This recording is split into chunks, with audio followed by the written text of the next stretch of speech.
ক্যান্সারে আক্রান্ত স্বামীকে একটু সাহস জোগাতে তার প্রিয়তমা স্ত্রী মাথা ভর্তি চুল কেটে ফেলেছিলেন এক নিমেষেই। ৯ বছরের পরিচয় এবং ৬ বছরের প্রেমের পর এক বুক স্বপ্ন নিয়ে ২০২০ সালে বিয়ের পিঁড়িতে বসেছিলেন। তবে সংসার করতে পারেননি ঠিকঠাক ২ বছরও। এত ঝড় ঝঞ্ঝা পেরিয়েও হলো না শেষ রক্ষা। বলছি ইনস্টাগ্রাম সহ অন্যান্য সামাজিক মাধ্যমে ভাইরাল নেপালি এক দম্পতির কথা।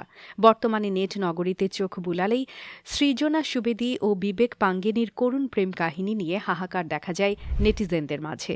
নিজের শখের নারীকে পৃথিবীর বুকে একা রেখে লক্ষ মানুষকে কাঁদিয়ে গত ১৯ ডিসেম্বর ক্যান্সারের কাছে পরাজিত হয়ে ওপারে পাড়ি জমিয়েছেন বিবেক পাঙ্গেনি।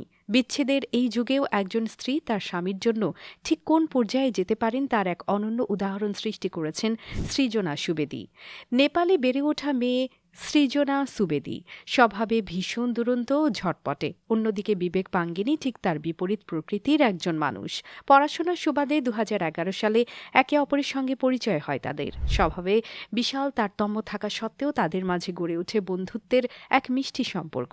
এরপরে ২০১৪ সালে সেই সম্পর্ক রূপ নেয় প্রেমের সম্পর্কে। এরপরে টানা ৬ বছর চুটিয়ে প্রেম করার পরে ২০২০ সালে গাঁটছড়া বাঁধেন এই দম্পতি। বিবেক তার স্ত্রীকে কথা দিয়েছিলেন জীবনের এই দীর্ঘ পথ দুজনে মিলে একসঙ্গে পাড়ি দেবেন। আর সৃজনাও কথা দিয়েছিল জীবনের যে কোনো পরিস্থিতিতে তিনি তার স্বামীর পাশে থাকবেন। এরপরে দিব্যি কেটে যাচ্ছিল তাদের সংসার জীবন। শান্ত স্বভাবের স্বামীকে নিয়ে মজার মজার ভিডিও করে সোশ্যাল প্ল্যাটফর্মে আপলোড করতেন সৃজনা। নেটিজেনরা তা দেখতে ভীষণ পছন্দ করতেন। তবে তাদের সেই সুখের সংসারে হয়তো কারো নজরের কাঁটা তার বিঁধেছিল। বিয়ের ১ বছরের মাথায় বিবেকের প্রচণ্ড মাথা ব্যথা অনুভূত হতো। প্রথম দিকে ব্যাপারটিকে গুরুত্ব না দিলেও পরবর্তীতে ক্রমশ তা বেগতিক অবস্থার দিকে যেতে থাকে।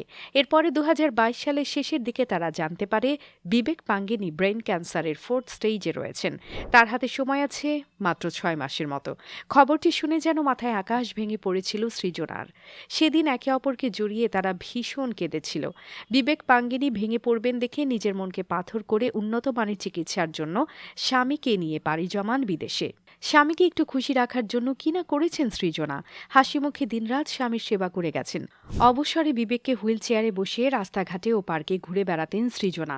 তার ভালোবাসার মানুষ আর মাত্র কিছুদিনের মেহমান, এটা জেনেও স্বামীর সামনে কাঁদতে পারতেন না, তার মনোবল ভেঙে যাবে বলে। চিকিৎসাধীন অবস্থায় বিবেকের সঙ্গে সমস্ত মুহূর্ত ভিডিও বন্দী করে রেখেছিলেন সৃজনা। তার কিছু কিছু ভিডিও দেখার সুযোগও হয়েছিল নেটিজেনদের। স্পর্শকাতর সেসব ভিডিও দেখে আবেগে আপ্লুত হয়ে পড়তেন অনেকেই। সৃজনা নিজের আবেগকে লুকিয়ে রাখলেও তার চোখে মুখে স্পষ্ট প্রকাশ পেত তার ভালোবাসার মানুষকে হারিয়ে ফেলবার ভয়। ১.৫ বছরের এক যুদ্ধ শেষে মাত্র ৩২ বছরেই গত ১৯ ডিসেম্বর ক্যান্সারের কাছে হেরে যান বিবেক।